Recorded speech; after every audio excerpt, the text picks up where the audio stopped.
Ops अंतरिम budget से पहले पुरानी पेंशन बहाली पर वित्त मंत्रालय का यह है जवाब। ओपीएस मिलेगा या जारी रहेगा एनपीएस। वित्त मंत्रालय के व्यय विभाग की ईवी ब्रांच ने जवाब दिया है कि एनपीएस के मामले पर वित्त मंत्रालय के सचिव एसी की अध्यक्षता में गठित कमेटी इस बाबत staff side of national council JCM के साथ 2 राउंड की विस्तृत चर्चा कर चुकी है। केंद्र सरकार ने पुरानी पेंशन की मांग कर रहे कर्मचारी संगठनों को अंतरिम बजट पेश होने से पहले ही जवाब दे दिया है। पुरानी पेंशन योजना बहाली संयुक्त मंच JFROPS, national joint council of action NJCA ने पुरानी पेंशन बहाली के लिए 11 जनवरी को वित्त मंत्रालय को पत्र लिखा था। वित्त मंत्रालय के व्यय विभाग की ईवी ब्रांच ने गत सप्ताह उक्त पत्र का जवाब दिया है। इसमें कहा गया है कि एनपीएस के मामले पर वित्त मंत्रालय के सचिव एसी की अध्यक्षता में गठित कमेटी इस बाबत staff side of national council JCM के साथ 2 राउंड की विस्तृत चर्चा कर चुकी है। कमेटी ने साइड ऑफ नेशनल काउंसिल के मूल्यवान सुझावों को नोट किया है। एनजेसीए द्वारा 11 जनवरी को भेजे गए पत्र में जिन बातों का जिक्र किया गया है उन्हें पहले ही कमेटी के समक्ष रख दिया गया है। बिना गारंटी वाली एनपीएस मंजूर नहीं। पुरानी पेंशन योजना बहाली संयुक्त मंच national joint council of action के संयोजक शिव गोपाल मिश्रा ने वित्त मंत्रालय को लिखे पत्र में पुरानी पेंशन बहाली की मांग की थी। मिश्रा का कहना था, हमने सरकार के समक्ष कई बार आग्रह किया है कि पुरानी पेंशन लागू की जाए। सरकारी कर्मियों को बिना गारंटी वाली एनपीएस योजना मंजूर नहीं है। केंद्र सरकार को इसे खत्म करना पड़ेगा। सरकारी कर्मियों को परिभाषित एवं गारंटी वाली पुरानी पेंशन योजना की बहाली से कम कुछ भी मंजूर नहीं है। शिव गोपाल मिश्रा ने अपने पत्र में केंद्र सरकार के कर्मचारी जिनमें रेलवे, रक्षा, डाक, आयकर, अकाउंट एंड ऑडिट, केंद्रीय सचिवालय, इसरो व डीएई आदि का जिक्र किया था।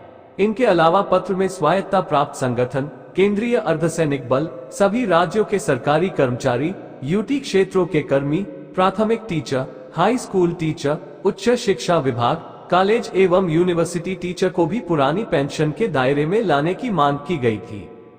अंतरिम बजट में ओपीएस पर साफ होगी स्थिति। सूत्रों का कहना है कि 1 फरवरी को पेश होने वाले अंतरिम बजट में ये स्थिति साफ हो जाएगी कि सरकारी कर्मी पुरानी पेंशन के दायरे में आएंगे या एनपीएस ही जारी रहेगा।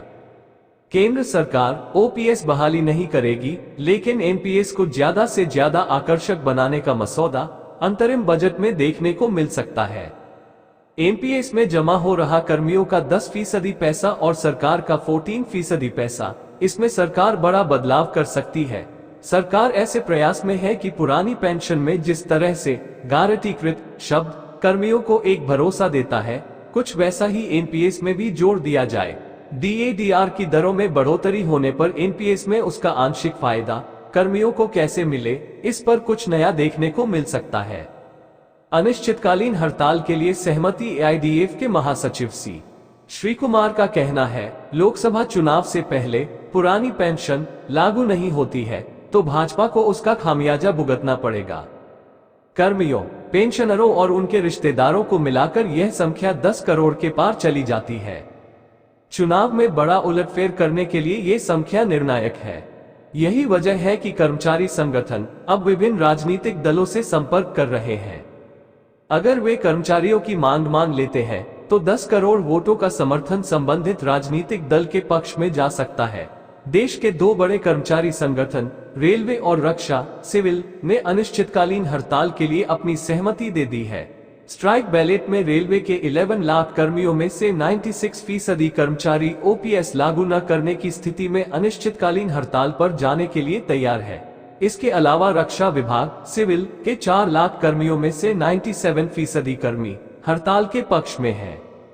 रिले हंगर स्ट्राइक के बाद भी सरकार मौन। देश में पुरानी पेंशन बहाली की मांग को लेकर सरकारी कर्मियों ने पिछले दिनों राष्ट्रव्यापी अनिश्चितकालीन हड़ताल करने की चेतावनी दी थी।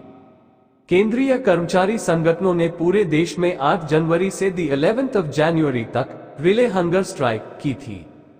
इसका मकसद सरकार को चेताना था। National joint council of action NJCA के संयोजक शिवगोपाल मिश्रा ने रिले हंगर स्ट्राइक के अंतिम दिन सरकार को चेतावनी दे दी थी कि ओपीएस बहाली के लिए अब कोई धरना प्रदर्शन नहीं होगा।